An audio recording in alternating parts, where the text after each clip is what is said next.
Assalamualaikum warahmatullahi wabarakatuh. Gimana teman-teman kabarnya sehat selalu ya untuk kita semua. Semoga kita diberi kemudahan dan kelancaran untuk melunasi hutang-hutang kita. Oke, di sini kalian pernah dengar nggak sih kalau OJK ternyata udah ngizinin DC atau deklarator pinjol buat nagih ke kantor? Ya mungkin ada beberapa video ada yang buat ya, tapi di sini gue akan pertegas lagi ya. Mungkin lo akan kaget ya, kok bisa sih si OJK itu ngizinin DC untuk nagih ke kantor? Oke, jangan panik dulu. Kita akan kupas tuntas ya, bagaimana cara menghadapinya dan apa yang harus lo lakuin. Oke, sebelumnya di sini gue mau ngasih info ya.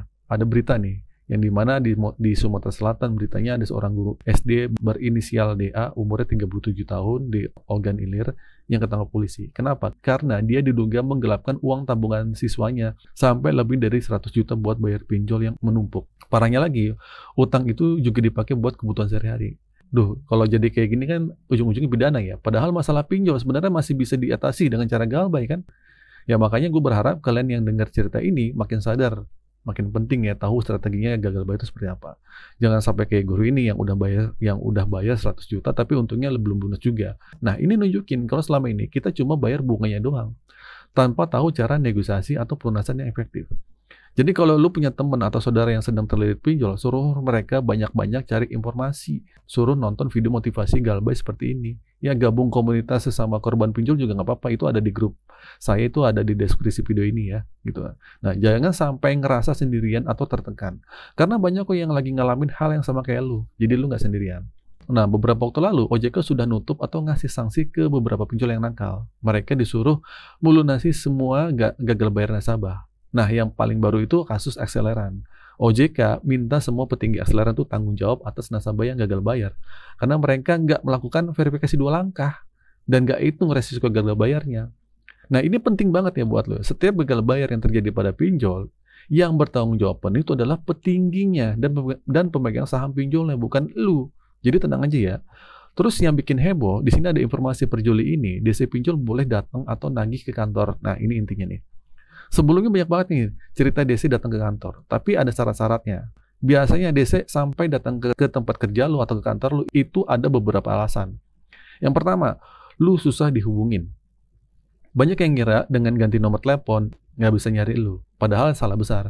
Ini malah jadi alasan DC dibolehin datang ke kantor. Terus yang kedua, DC udah datang ke rumah, tapi lu pindah atau nggak ada di rumah. Nah ini kayak di opsi terakhir ya buat mereka. Tapi jangan takut berlebihan. DC yang diperbolehkan lagi ke kantor itu adalah DC yang udah punya sertifikat SPPI.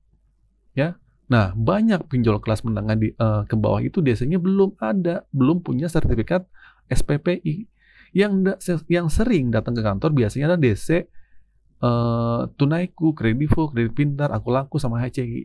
Nah, ini adalah perusahaan-perusahaan besar yang sanggup ngasih sertifikat SPPI ke DC-nya.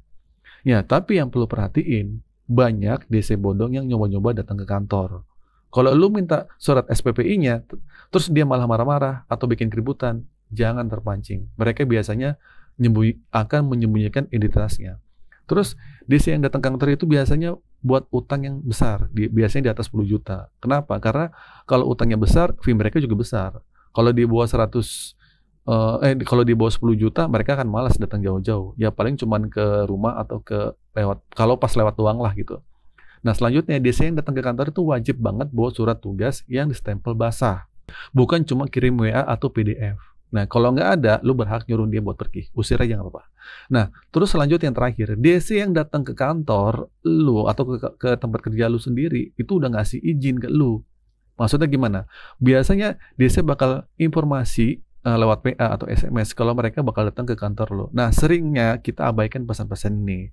Dulu gue juga selalu nyuruh abaikan aja karena DC biasanya nggak datang. Tapi sekarang ini bisa jadi diizinin sama mereka buat nagih. Nah, meskipun begitu ya, kalau dikirim hari ini bukan berarti dia akan datang hari ini. Ya biasanya masih sebulan atau 2 bulan lagi lah. Dan ini cuman kejadian di pinjol-pinjol besar. Dan nggak semuanya orang yang gagal bayar itu selalu didatengin sama DC pinjol. Oke, solusinya begini. Yang pertama, gimana sih cara menghadapi kalau DC itu benar-benar datang ke kantor kita atau ke tempat kerja kita? Yang pertama, minta surat SPPI-nya. Ya, ini paling utama. Kalau dia nggak ngasih nunjukin, suruh dia pergi baik-baik ya. Kalau dia ngamuk, ya udah panggil security kantor buat pendampingan lah. DC resmi itu punya identitas resmi dan harusnya nggak bikin keributan. Terus yang kedua, jangan pernah berjanji bayar atau tanda tangan surat di atas mantra itu nggak boleh ya. Nah, DC yang datang ke kantor sering nyari celah ini, terutama DC dari kredit pintar atau kredivo. Nah, mereka suka bawa surat bermaterai atau minta lu tanda tangan perjanjian bayar. Jangan mau.